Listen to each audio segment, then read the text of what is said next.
A fine morning to return to talk about sports stories all across the globe, brought to you courtesy of Spectrum Television, with a whole lot to talk about this particular morning in the exciting world of sports. We'll be looking at the world of tennis, where some top-level competitions are up and running. We'll take a look at which superstars are doing better in their respective competitions. We'll also look at the world of basketball, as matches returned in the early hours of this morning. Some franchise are doing quite well. And we'll also look at the national team of Nigeria. The Super Falcons are intensifying preparations ahead of the WAFCON.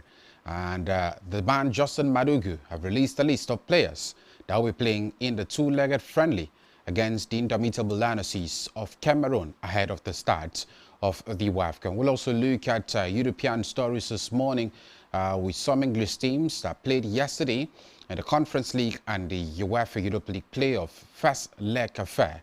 We'll take a lot of that on the show this particular morning. But before we talk about all of these stories extensively, let's us first of all bring you up to speed with big development making rounds in the exciting world of sports. I am Mutabe David. Welcome once again to the show.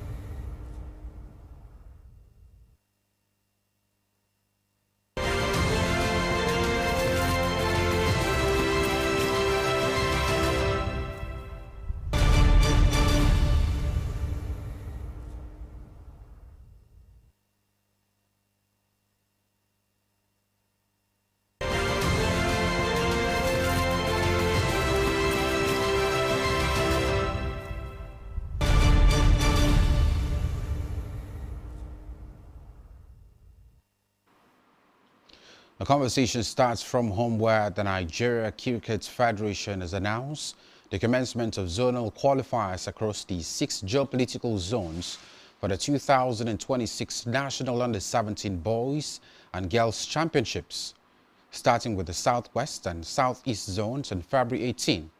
The qualifiers will run until March 1, with the best players from all 36 states expected to represent their respective zones at the main tournament in Abuja. Matches in the Southwest Zone are being held at the Emko Abiola Sports Arena in Abeokuta until February 21, while the Southeast qualifiers are taking place at Government College, Owerri, until February 22. Attention will shift to the Northwest Zone from February 25, with matches scheduled in Kaduna, while Adamawa will host states in the Northeast. Qualifying matches in the South-South Zone will be played in Edo State, while the North Central qualifiers will take place at the Twin Cricket Oval of the Moshood Abiola National Stadium, Package B, in Abuja. Away from that to the world of tennis, where Jakob Mensik has pedigree when it comes to causing upset at the Qatar Open. Yet the 20-year-old hits new heights at the ATP 500 yesterday, where he stunned world number 2 Yannick Sinner with a classy quarterfinal performance. Mensik upset Sinner 7-6, 2-6, 6-3 for the biggest win of his career at the ATP ranking. 2 years ago, the Czech notched his maiden top 5 victory against Andrei Rublev during his breakout run to the championship match in Doha. And Thursday night, he produced a nerveless deciding set to prevail in his maiden head-to-head meeting with Sinner and book a semi-final meeting with Arthur Fields. The 2025 Miami champion Mensik is now 4-2 against top 5 opponents, a tally that includes victories against ATP #1 club members Novak Djokovic and Sinner, and he's up 3 spots to number 13 in the ATP Live rankings as a result of his exploits in Doha so far. He will be to reach the final of the Qatari capital for the second time on Friday, when he faces the 21-year-old Arthur Fields.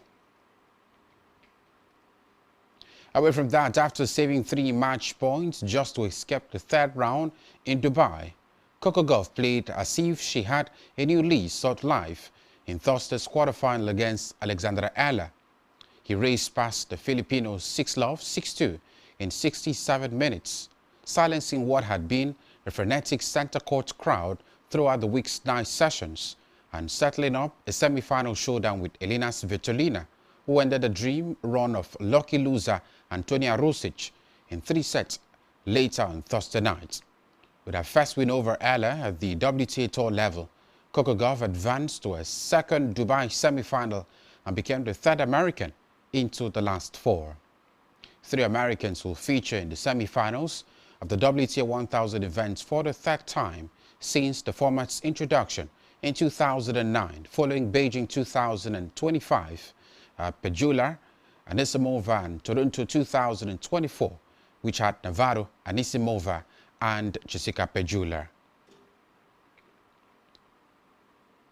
Away from that, Washington Spirit striker Gift Monday and Canada-based Ngonzi Okobi have earned recalls to Super Falcons squad for a 2-legged friendly against Cameroon ahead of the 2026 Women's Africa Cup of Nations in Morocco, while Saudi Arabia-based forward Asisat Chelle was omitted. A Gift, Okobi, Okwegene, and Mexico-based defender Chidinma Okeke, who recently completed a recovery from a long-term injury, were included in the 25-player squad for the friendlies in Yaoundé. Captain Rashida Ajibade, goalkeeper Chiamaka Nadozie, and forwards Esther Okoronkwo and Chiwendi Ihezo are also among the notable names listed. There was room for new faces, with England-based goalkeeper Comfort Eharbor and Tanzania-based midfielder Precious Christopher receiving their maiden invitations. However, Oshola, who featured during the qualifiers for the 2026 WAFCON against the Benin Republic, was not included this time. Gift's last involvement with the Super Falcons came in October 2024, when Nigeria faced Algeria in a 2-legged friendly in Ikenne, Ogun State, and Lagos. She was later a surprise omission from the 2024 WAFCON squad despite her impressive club form. Throughout her absence, head coach Justin Madugu maintained that her omission was purely tactical, while the player remained positive about earning another opportunity. After giving birth to her first child, Okobi Ogwegene returned to football last year with Canadian side Ottawa Rapid FC, and now makes a comeback to the national team.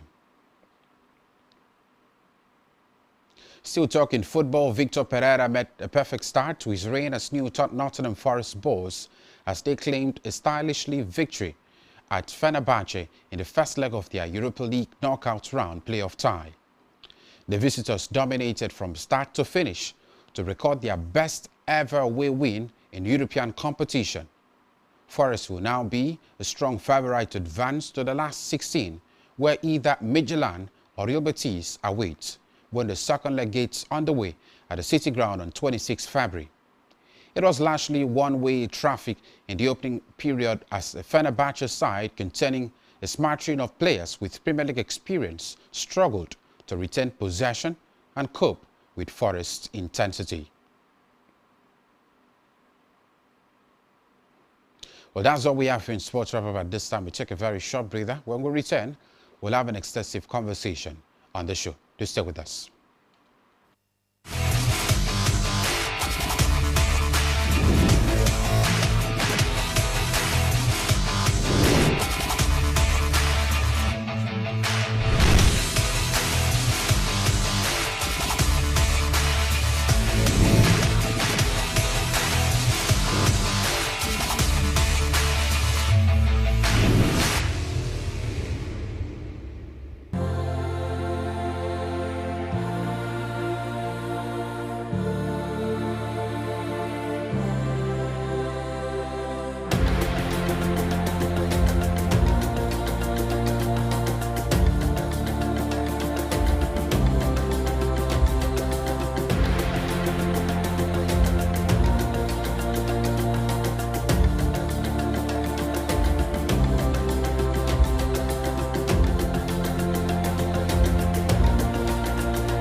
Hello, good morning. Welcome to this important time where we talk about the best of stories and interesting feature in the world of sports. It is Sports Central, and my name is Bladen Kim. And when we talk about sports, many people, especially in Nigeria, think about football.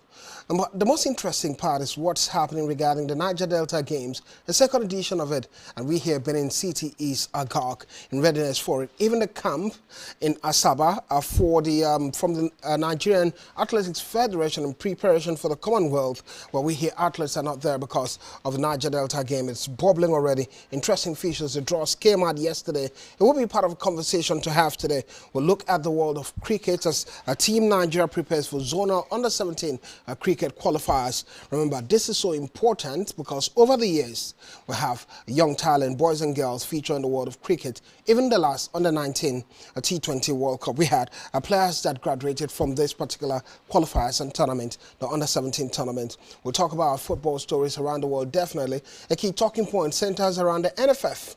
Well, a struggle to keep Eric Chelle. It will be a conversation also looking at the Super Falcons list that has been out and the fact that Asisa Rashola didn't make that list ahead of the friendly games between Cameroon, the two-legged friendly game that will take place in Yaoundé, Cameroon. I'm not alone in the house. The guys are with me. We're having Funnyton are ready for this one after all the games that took place in Europe. Good morning. Good to see you today. An absolute delight to return this morning. It is the weekend already, so several, sporting actions to look forward to. We're starting off from today, and then it transcends further to Sunday. But I think I'm quite delighted about the fact that at this moment we're actually looking forward to what happens in other sports. I think the Niger Delta Games, over the years have provided a whole lot of young stars. But then many will ask questions: where are those youngsters now? Because it's not just about trying to spot them. It's also about nurturing them and ensure that they become one of the biggest names, especially for Nigeria. So it is here once again, and I'm also, rest assured that we'll definitely have young stars who would also be nurtured, even of course being found out, particularly in this competition. Oh, your pieces, but don't worry, we got to talk about it. A full speech, the introduction. Funnyton, good morning, good to see you. Excited to be here. Well, Funnyton always be the man with not many talking points around him until when he gets to the bullet points, it shows you what steel he's made of. Well, we go straight to the conversation proper, starting with the world of cricket and the qualifiers that's taking place. Zonal qualifiers begins for cricket under 17 camp. We here, and this qualifiers has been one that has been arranged for the Northeast, and I think it starts with the Northeast. Well, the qualifiers will run until March 1st, but it starts with the Southwest and a Southeast zone on February 18 and goes even further to the northern part of the country and the south part of the country. Southeast will take place at Owerri. And we're talking about which one then? We're talking about which one is taking place in Abuja. Adamawa host state in Northeast, and South will be played in Edo State. So exciting competition looking at the under-17 competition in the world of cricket. And while talking about this, a guest is standing by who's joining the conversation this morning, a cricket journalist in his regard, Akanimo Kofre. Akanimo Kofre, good morning. So good to have you be part of the show this morning.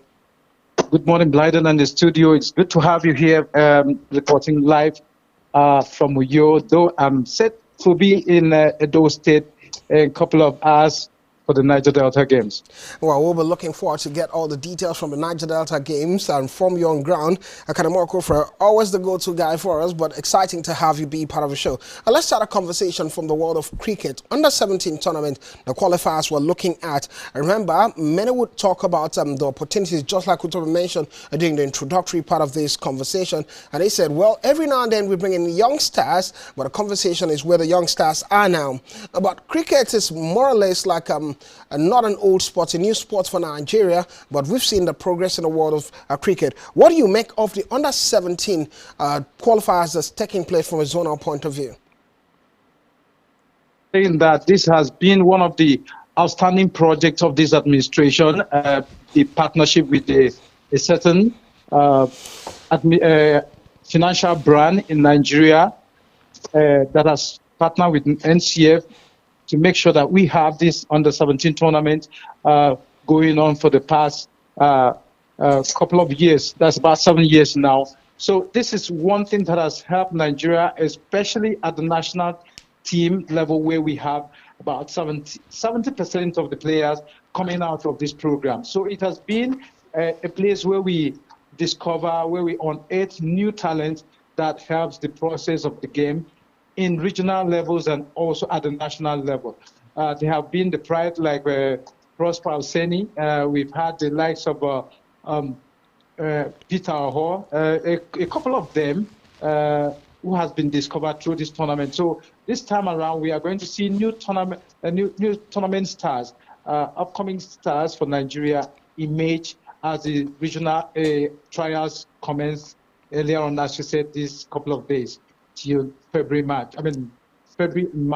This process will be taken on in all the 6 geopolitical zones of the country, and we are going to bring up new talent, and definitely from Akwa Ibom as well. All right, Akanemo, thank you for that perspective. Several alumni has represented Nigeria at the last edition of the ICC Women's Under-19 T20 World Cup in Malaysia. And many are saying it's as a result of this qualifiers. Well, I could have asked a question about what next after going to age grade competition, but the argument would be there's a national team level, but it's not as like football, as big as football, where you talk about a young talent going to play club sides around. I don't know the state for cricket now. Yes, there are many clubs, but for Nigerians who are participating in cricket, after the age grade tournament, a few who get to make to the national team, what happened to the rest of them?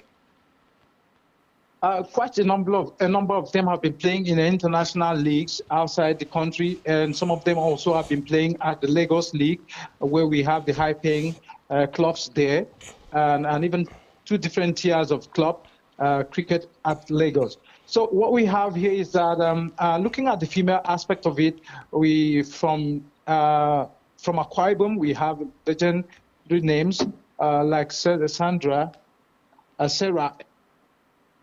We have Sarah from here. We have P. Susan, who is based in Edo.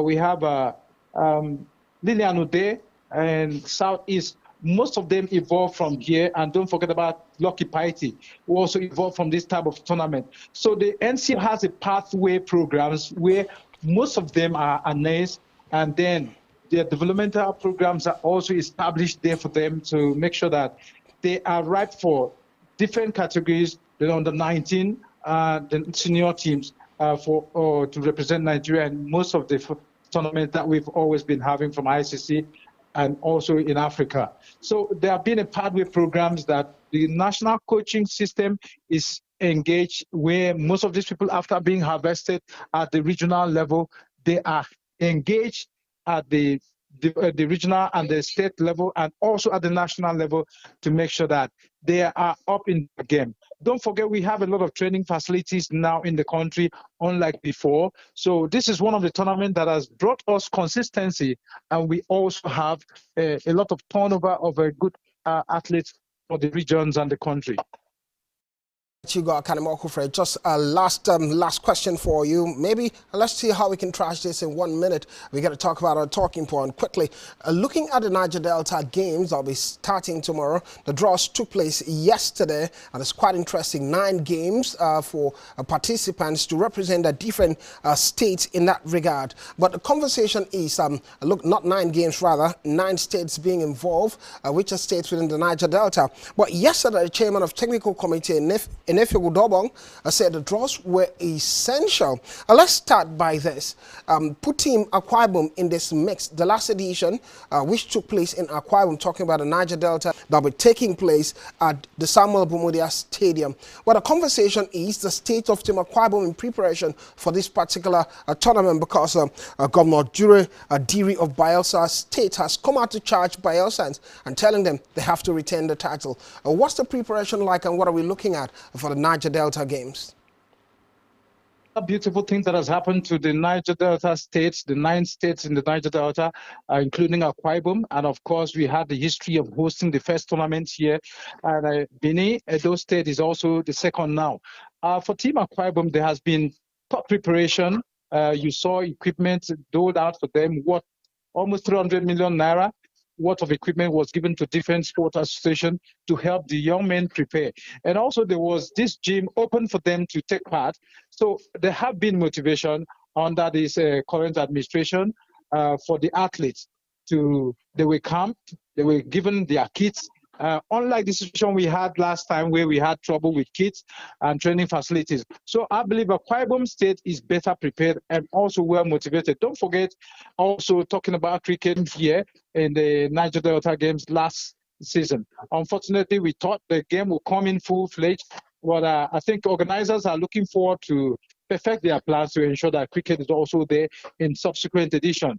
And Number two, that's something to really talk about. And Mensik seems to be a giant killer most often than not. I'm funny to now start with you. Well, I think it's just like if we said, the biggest win of his career. Now we're looking at Mensik trying to build on that. We've seen Yannick Sinner be a very, very pivotal position to any player in the world these last few years. He's world number 2 for a reason. Well, Jakob Mensik was able to get the victory yesterday. I would say congratulations to him. And now it's all about moving forward in that particular competition. It's a 500 level event, so it doesn't really do a lot for them when it comes to ranking points. But it's still good when you are able to defeat the world number 2. Person like Yannick Sinner this year, he's not started really well. I'm really concerned about players like this because I still remember a few years back, Iga Swiatek lost the world number 1 spot, and since then she's been unable to get back to that level. And now Yannick Sinner lost his world number 1 spot. Looks like the man is not getting back there anytime soon. It's been a long time we've heard about an upset to Yannick Sinner. If he's beaten, it's either Carlos Alcaraz or Novak Djokovic. So it's very surprising to see Jakob Mensik get the job done. So maybe bad days for Yannick Sinner coming. I don't know. I just hope he gets back on his feet.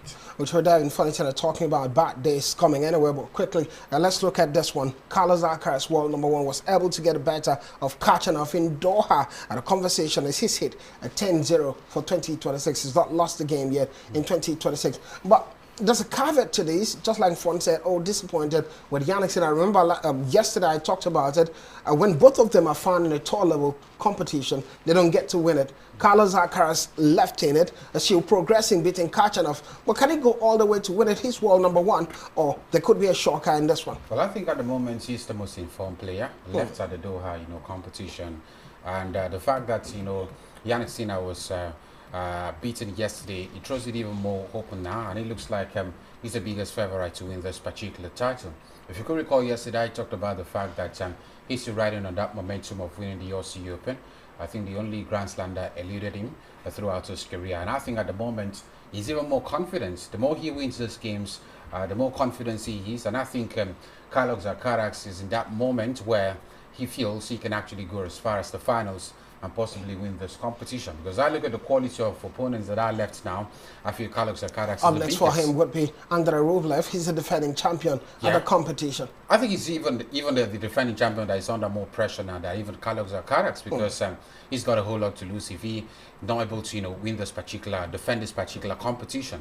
But for Carlos Alcaraz, it's off the whack. A pressure on the defending champion compared to the world number 1. I do not think Carlos Alcaraz have anything to lose. It's a 500 tour level event, so if he gets through to the finals, I mean, that's a big win for him. But I think Carlos Alcaraz will want to win this one, making a very big statement.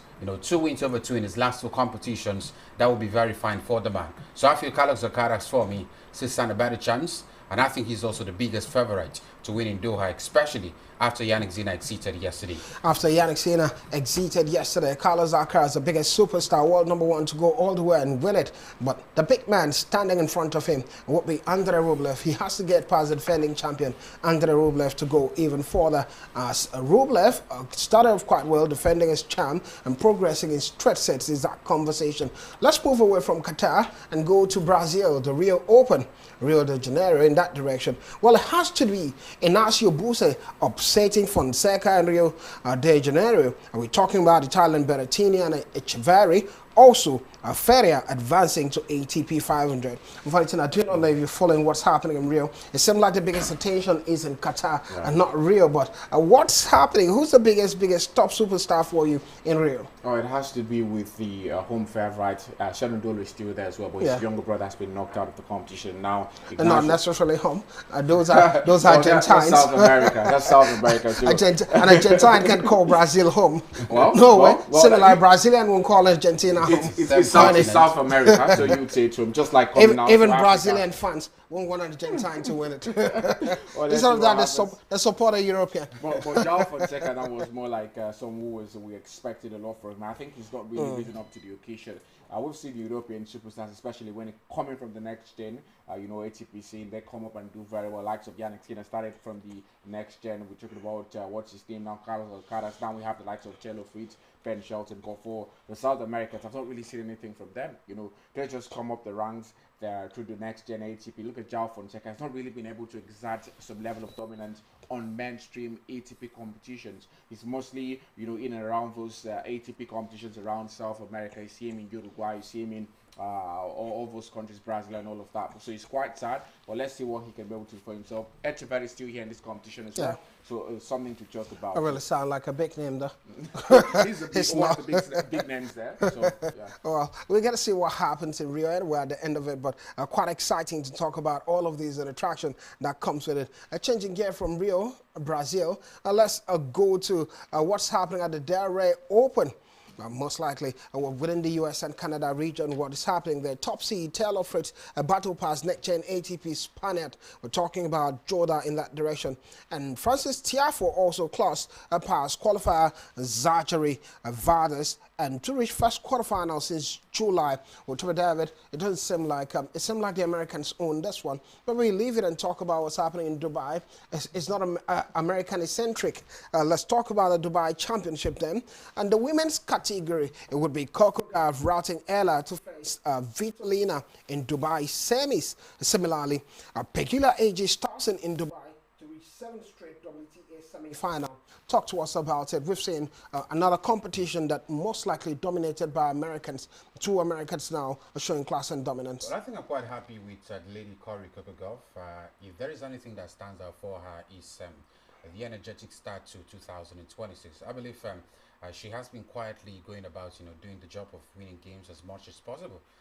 The very fact that she's not being talked about as much is, due to the fact that she couldn't even get it to the finals of the Australian Open. And I think that's what I've actually had Cory Coco Gauff not being talked about enough. But if you look at the number of wins this particular year and how she's also been able to, face off the media and try to, do the work silently, then you would definitely be impressed by, Cory Coco Gauff's progress at the moment.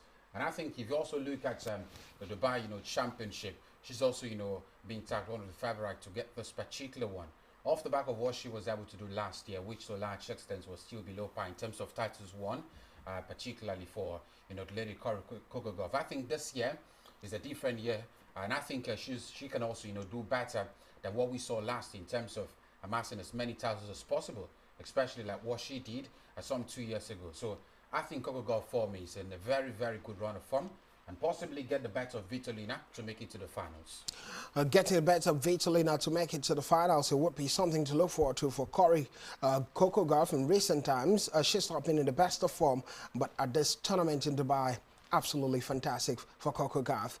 Quickly then, let's go to another sport. It would be a National Basketball Association in the US, NBA. Quickly, the Cavaliers extending winning streak to 6 with 112, 84 rounds of the Brooklyn Nets. And similarly, the Spurs defeated the Suns 121-94 in Austin for the 7 straight wins. Unfortunately, the big guys seem to be doing it one way or the other. 6 straight wins for the Cavaliers. On the other hand, we're talking about the Spurs. They were slowing down, but it seemed like they've really picked form in recent times with Victor Wembanyama being part of that mix. I've not really seen the Spurs slowing down. Probably 2 losses, and then you get back on at the beginning of the season. You've got to lose some games. You've got to lose some games. Even the OKC at this point, I think they've lost more than 6 games at this stage of the season. So it is what it is. But for the Spurs, I'm very excited to see what happens there. Victor Wembanyama has been a revelation, for them, especially this season. And that's why it was the #1 pick. Exactly. But it took him about 2 seasons to really get to see his side. A second season for him. It's 2 for me. Is it up to 2? Yeah, this is his 3rd season with the Spurs side. Victor Wembanyama. Wembanyama is up to 3 seasons with the side. This is his 3rd season. First 2 seasons was very poor. Except he started half season the previous one. No, he was the draft pick for the Spurs the first season. That's what I'm saying. Was that beginning of the season? Was the 2nd season. Yeah, it was the beginning of the season. This is his 3rd season with the Spurs. Well, I have to confirm that. Go ahead. Well, so I would like to see the Spurs get at least to the let's say semi-finals of the playoffs, because I think they deserve it. A very good side. I'm very sure, if one thing I'm sure of is that if they get to meet the OKC in the playoffs, it's going to be the Spurs all the way. They've faced 5 times this season. They've already got 4 victories at this point. Shows you this side are ready. They are almost the Achilles heel of this OKC side. They look like the only side that can stop them this season. I'm seeing an OKC versus Spurs final in the playoff. I just hope we get to see that game at the finals, not maybe at the semi-final stage of it, because if we get to see it at the semi-final stage, it'll be somewhat of a robbery to the fans, because we deserve to see such a game at the finals of the playoffs. At the finals of the playoffs is that conversation for them. And let's look at other games that took place. Definitely was that of Maturin, scoring a massive 38 point, making the difference for the Clippers. A home debut in 115-114 win over the Nuggets. Whichever you have to talk about a player when you're coming for your home debut. Show class and dominance was the story of Maturin now. Massive 38 points, getting them that victory. Close call you want to talk about, 115-114, 1 point difference. I think it's quite good for, the man himself, but usually when you start off, your debut with large margin scoreline, it begs the question about consistency. How more often will we see this, happen for him? So but everyone turns attention to, absolutely, because it seems like he's the difference now. Let's see how we can slow him down. Especially as an individual now for the player. So men are looking at him as a very big quality player for the side. But I think it's quite good, especially for the Clippers. After James Harden left the side, many were looking at what could possibly happen for Kawhi Leonard being the biggest name in that Clippers side. But now it has somebody that can also help out in terms of trying to gather more points for the Clippers, and I think it's also good for the man at the moment. But going forward, I have to see him score double figures for himself, and of course also helping the Clippers do better. And I think it would be a very good chemistry if we have him score these double figures of points as often as possible, alongside Kevin Leonard as well. Alongside Kevin Leonard as well. Let's quickly conclude with some of the stories and the talking point around the world of NBA. It has to do with the Hawks, Atlanta Hawks, getting past the 76ers, 117-107 to snap a 3-game skid, and they were losing, but could have been a 4th game loss for them, but a snapping and getting that victory. And Durant also showing class and dominance, 35 points as Rocket hold on to beat the Hornets, 105-101. Not often we get to talk about Durant at this level, especially the last 2 years, really racking up the number. Well, Wizards beating the Pacers 112-105, snapping a 3-game slide, and the Pistons rolling past their opponent 126-111, getting the victory over the New York Knicks. And Brown also helping Celtics storm Correlates Warriors 121-110. Just as the Magic's embarrassed Kings 131-94 for the franchise record 15 straight loss. Whoa, the 15 straight loss for the Kings. Sacramento Kings and Fontaine, as we get to talk about our talking point. Just conclude with this, how terrible it is for Sacramento Kings. I think they should change their name to Peasants. When you're Kings and you're being embarrassed in this manner, it's not really, something. 15 straight loss. 15 straight loss. They've got more than that in the season already. They've got, I think, about 30 losses this season. Our problem is in others. It's just that consistency in losing. How do you lose 15 games? It's one thing to be consistent in winning. Now, when you're consistent in losing, it means there's something really wrong somewhere. For the Kings, last season they changed their coach mid-season, and then it worked for them. I think they have to do it again this season. Maybe it could just work for them again. I think they don't have a whole lot of superstars. Last season we also looking at only lots of trade deals taking place. We're also looking at only the Manchester Sabonis in this side, but this season I think it's been below par in terms of the deals they've had this season, and that's where they are now. And that's where they are now. Big superstars leaving the franchise. At some point, a season before last, doing quite well, and everyone talked about the Kings. And in recent times, it's been that terrible. 15 losses in a row for the New York Kings, Sacramento Kings rather, and many people get to talk about what next for the Kings. The Kings are acting like beggars. We'll go on a quick break, and when we're back, it will be football stories all around the world. We'll look at interesting features regarding Team Nigeria, the Super Falcons, as well as the position of Super Eagles coach Eric Chelle and the NFF. Don't go anywhere. It would be such a conversation.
Welcome back. It's your Sports Central, and my name is Bladden. With Twitter Diving Funny Tenor still with me for company, going nowhere and ready for the talking point in the world of football. And football, here we go. Now let's begin from home then. When we talk about football, it has to do with the NFF. In this regard, the technical committee are to review Super Eagles' backroom staff. It's been a conversation in recent times, especially looking at the position of Eric Chelle. Also, we hear Aimba have restored stability with the appointment of Dusha, and we're talking about, okay, Choko returning to the side. It will be something to really talk about in the coming days, in particular looking at the state of Aimba Football Club and the improvement that comes and with that setup. Remember, the deputy governor had to go to the training camp and cause lots of changes in terms of the rankings and the board of the club.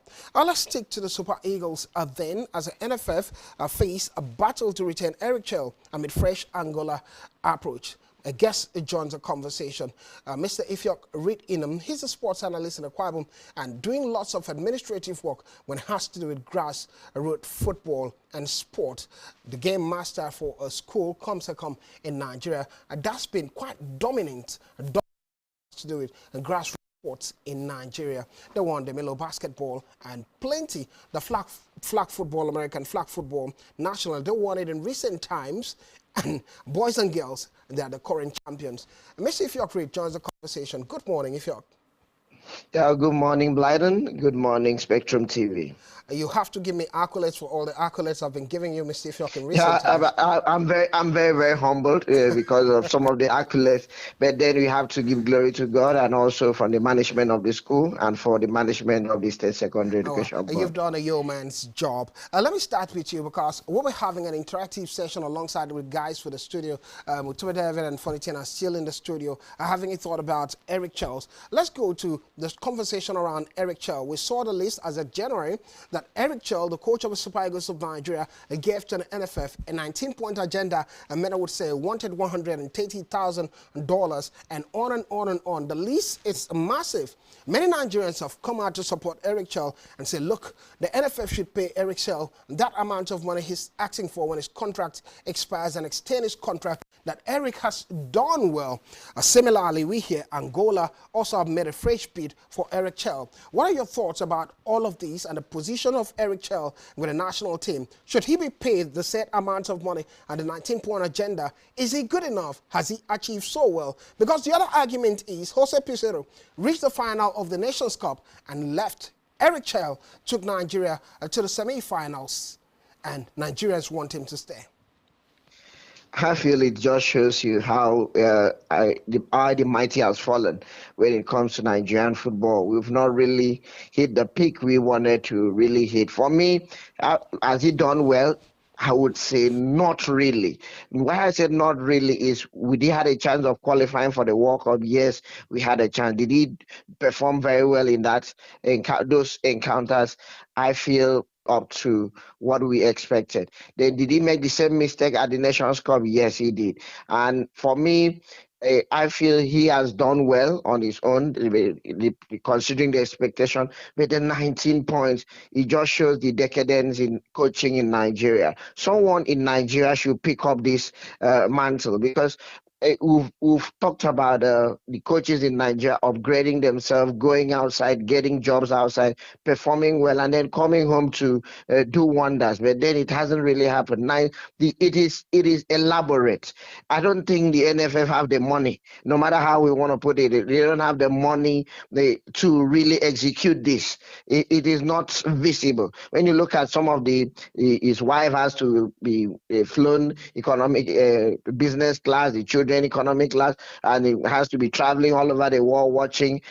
We know the cost implications, and I don't think NFF do really have what it takes in terms of financial output to outlay all this 90. It's even talking about 24 hours power supply. Even the presidency.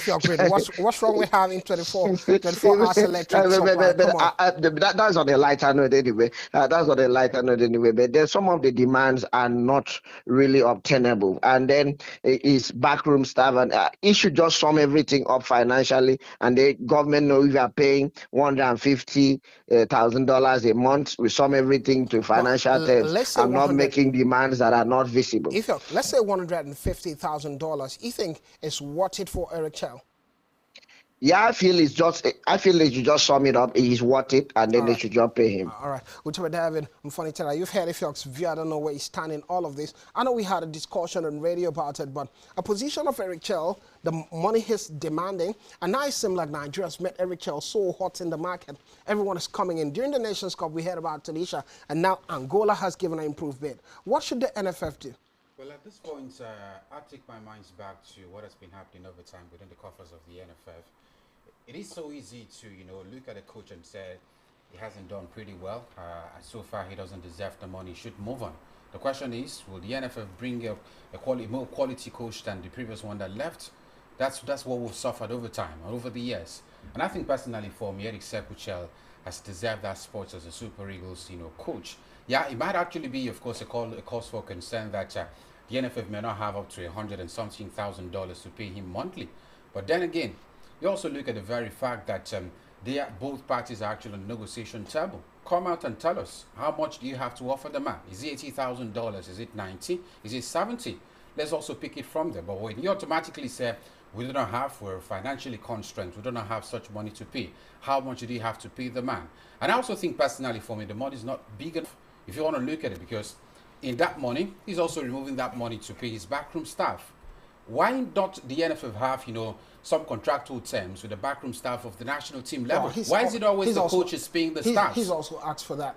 In the 19 list, he's asked for a bit of that, especially regarding bonuses and the rest of them. If we actually have the NFF, have contracts for this backroom staff, we may just be focusing only on Eric Chelle, his contract terms, and all of that. So when you still have, the national team coach, having to pay the salaries of his backroom staff, then most times his demands may not be big enough. So we need clarity upon all of that. But I think personally for me, the man deserves a new contract. Whether it will be over $100,000, well, for the NFF, it might just be much. But I think both parties have to come to negotiation terms. Is it 90? Is it 80? Then good enough, both parties agree to that. All right. And before we move away from the conversation, funny thing, we have to have a bite in it. You have to have a bite in it. And you're Eric Chelle. Do you stick with Nigeria? Let's say Nigeria break comes up with $80,000, and you know that there's Angola looking for you. You know the superstars you have in Nigeria. They keep putting you in the front light. Angola might not be the same. You'll be declining. Do you go for money or stick with the Super Eagles? Oh, yesterday I went back. I did everything. I did some retrospection about Eric Chelle since he took over the job. I think we've given him too much credit that he deserves at this point, because I went back lately. That he deserves? Yes. Okay. He doesn't deserve all the accolades we're giving him at the moment. I've looked at it. We're talking about... Tell us your discovery. No, we're talking about Finidi George being the reason why Nigeria's not going to the World Cup. We faced Gabon and DR Congo at the playoffs. Gabon and DR Congo could not go to the World Cup. Went to extra time. Yes, and we are saying the man is so good. I think we're giving him too much credit. He should. Maybe Nigeria's been so bad. A little good performance, Nigerians he are should happy take now. 70,000 or go away. Okay, I'm finding out being serious about it. Quickly, time is almost out. Let's talk about one key talking point. It would be the list for the friendly from the Super Falcons coach coming out, and we hear that Justin Madugu announced a 25-player list, a double-header friendly, and that will take place in Cameroon against the Lioness of Cameroon. But the conversation is one big name is missing. A 6-time African Footballer of the Year, Cesar Oshola, are missing from that list. A couple of new players have come back, been invited, the likes of Okobi and the rest of them, has come back to join the Super Eagles of Nigeria. And the biggest argument is, should we move away from a Cesar Oshola? We watched the last Nations Cup. She wasn't an integral part of that team. Young stars are coming up. You think it's the right move? Because many people are looking at this could be a pointer to what could happen when the final list comes for the Nations Cup. I believe it's a good one for the coach, because at this stage it's a friendly game, double header. He has to try other players. They don't really need to bring Oshola in to put pressure on the younger one, because if you name her, you have to play her, and then it takes up the minutes another player would have played. So at this time, Nigeria are trying to, maybe the coach understands better. He's with Oshola. Oshola has been around for a very long time, so the coach knows better. So We want to try younger players. I'm also happy that they are trying to really integrate, bring in players who have dual nationalities. When I'm talking about dual nationalities, players who were born in England, players who are playing in the Premier League, in the WSL. So try to bring them in. They are very, very active. They are young girls, and I feel it's a good one to bring. And also not forgetting those who are doing well in the Nigerian female league, the Bia Warriors goalkeeper, the Rivers Angels goalkeeper. They are also integrating some of the players who are doing very, very well domestically. All right, exciting thought there from if a guy. Sorry, I wouldn't give you opportunity to talk about this particular list, but it's basically what it is. Let's go to European football as we're set to close.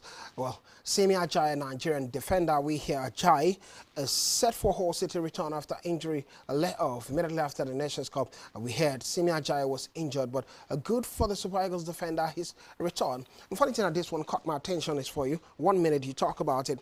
Postecoglou says Manchester United job is the hardest in the world. How hard? Common knowledge. How hard is the job? Ole Gunnar Solskjaer was on an interview, and he said Carlo Ancelotti during the game between Everton and Manchester United on the touchline, there's a point where coaches cannot come together to one particular box. There's different boxes for different coaches, and the referee told Carlo Ancelotti, you better move back to your box unless you want Ole's job. And he said, no, I don't want it because there's a lot of pressure there. If Carlo Ancelotti can say that, common knowledge to us. Oh, well, but many would say football is football. A coach gets a coach by the side compared to Real Madrid. Coaching Real Madrid, Xavi Alonso went there and ran away. That's another pressure, but we're talking about Manchester United. It's big. Unfortunately, that's not really giving me why Manchester United job is the toughest. The pressure, the spotlights. You're saying pressure are not there in other clubs and the spotlight. Look at Chelsea. Look at Chelsea, for example. One of the biggest clubs in England. But how many legends go on Sky Sports every weekend to talk about the manager? So the problem comes from the legends that they talk, not necessarily what's fundamental in the club. Well, Bukayo Saka signs new Arsenal contract to commit future to club, and Nottingham Forest defeated Fenerbahce in dream start for Pereira. Talking about a Europa League and Conference League taking place, and Crystal Palace Conference League hopes in balance after draw. Well, it's just a conversation that takes enough time to look at. We can dwell on and go to lots of the details. Many games are taking place today when it has to do with European football, but we can't really talk about them. I just give about Atletico Madrid against Chelle, in Serie A with Sassuolo against Hellas Verona and Bundesliga, Mainz Ofa against Hamburger, and Ligue 1 Stade Bristol against Olympic Marseille. We have to bounce. Thank you, guys, and thank you for being a part of it. If you're great in massive having you share your thoughts with us. Thank you very much.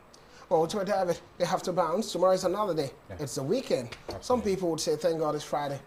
Whichever. Thank you. I'm funny to thank you. Excited. All right. Tomorrow is another day. We bounce. And I say ciao, ciao. Enjoy your weekend.